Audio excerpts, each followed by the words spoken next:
All right, so what do we have here? It says the median family income. So the figure shows the rate of change of the median family income in the US during 2008. In 2008, inflation adjusted dollars as a function of the size of the family. So we're supposed to calculate the total area of the regions lying above the n-axis between the graph and the n-axis, and then calculate the area of the region lying below the axis between the graph and the n-axis, and then use the answers to part A and B to estimate how much the median family income changed from when the family size increased from 2 to 7 people. So basically, what do we have here again? Well, we have, it looks like 3 regions. We have R1, R2, and this is going to be our R3. Now, we need some points. It looks like we have them basically because it's going to be a 2, comma 6.86. What's this one going to be? That's going to be a 4, comma 2.38. This one is going to be a what? It's going to be a 4, comma negative 7.1. And this point is going to be, it looks like a 7, comma 1.66. So I think all those will give us all the things we need here.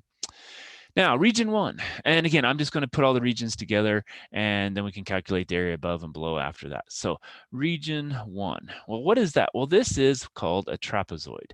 And so trapezoid, let's write that down, has the following for area. Area is equal to 1/2 h1 plus h2 times our width, okay? So we have to kind of figure out what h1 and h2 and width are. So it's going to be 1/2 h1. Well, our h's are going to be kind of these regions here, our height 1. So that's going to be this one. So that's 6.86.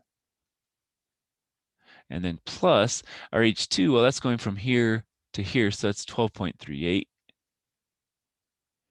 And then times our width, well, we're going from 4 to 2. So 4 minus 2 is 2. So basically our 2's cancel. So we all we have to take is add those two together. And that gives us, and we're using what units? Dollars per person. So it's going to be dollars. And so that's going to be, it looks like 19.24. Okay, that looks okay. Now let's do R2. And again, what we'll do is eventually we'll add them together, but we're just going to do in order from left to right. Okay, so what is R2? Well, that's a triangle. So area is equal to 1/2 base times height. We know how that works. So area of 1/2 base. Well, our base in this case is going to be what? Well, it's going to be negative 7.1. Our height is going to be from 4 to 6.43. So if 6 minus that, that's going to be 2.43. And if we multiply that together, we get 0.5 times 7.1 times 2.43. And we get 80. See here, make sure I get this right. 0.5 times 7.1 times and 6 minus 2.43. There we go. What did I do last time? Oh, I took 5. That's why. So this is 8.6265, and it's a negative because of the negative here. And our 3 is area is equal to, well, it's again 1/2 base times height. So it's going to be 1/2. Our base is going to be 1.66. And our height is going to be from 7 to 6.43. So let's just take that and say 7 minus 6.43. So I don't have to do it in my head. And so then we have 0.5 times or 1.66 times 7 minus 6.43. And we get 0.4731. All right, so that's all of our values. Now they want the total of the above. So we want this one plus this one, and that is going to be equal to 19.24 plus 0.4731. So that's going to be 19.731. 7131, sorry. And so that's the total. And then this is the total negative. All right, so now we use the answers to determine how that's different. Well, our, what's again, this is median income, so let's call it M. Total is going to be the 19.7131 minus our 8.6265. And if we do that,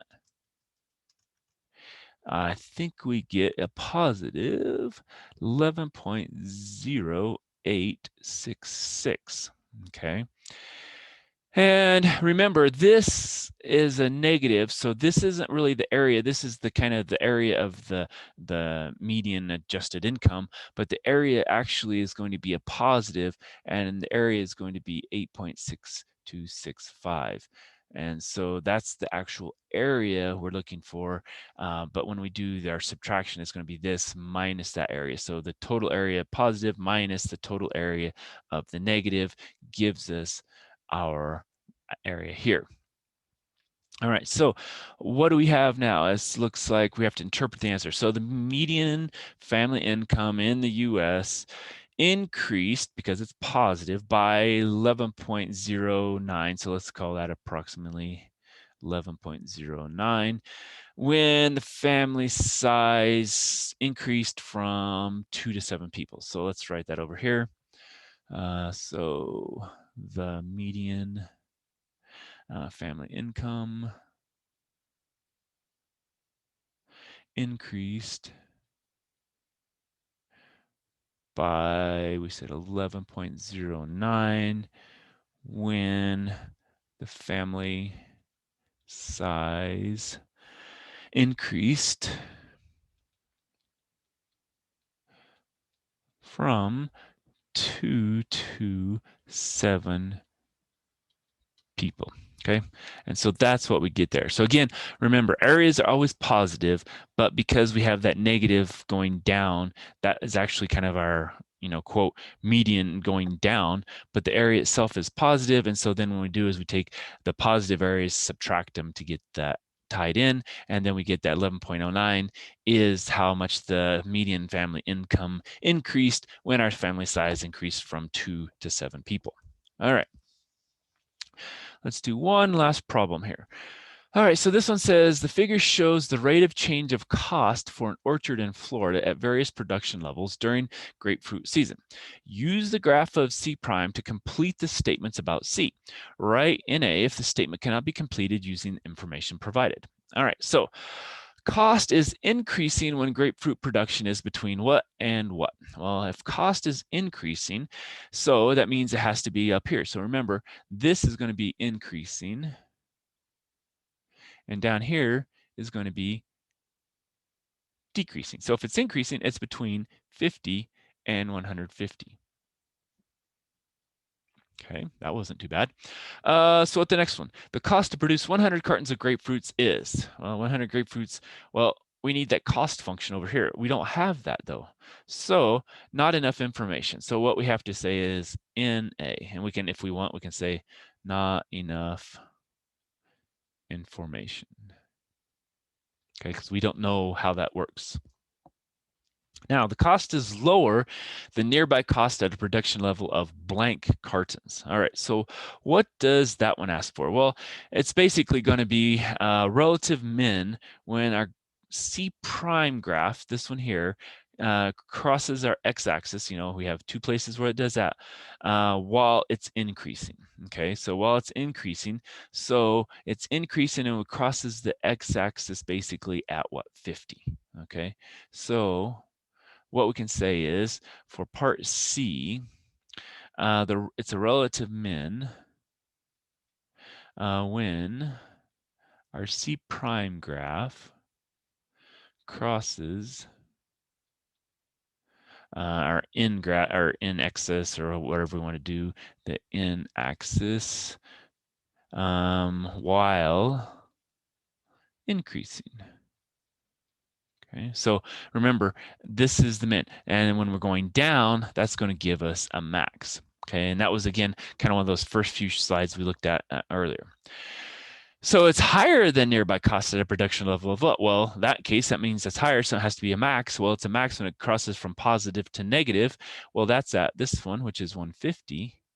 And so then we can say maybe over here for D, the relative max, when the C prime graph crosses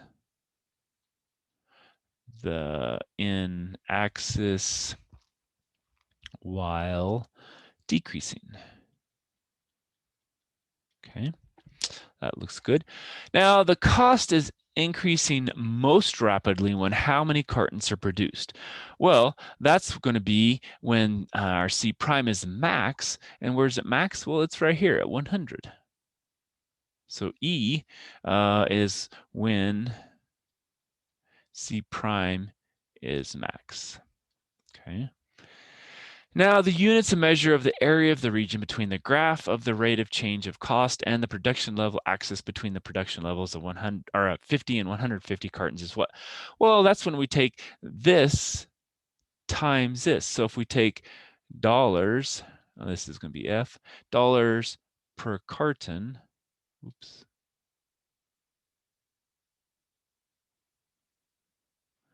times cartons, well, those cartons cancel and we just get dollars. So this is just dollars, okay? So I think that concludes all of the things here. And that is the last item I'm going to cover for this section. So hopefully that helped.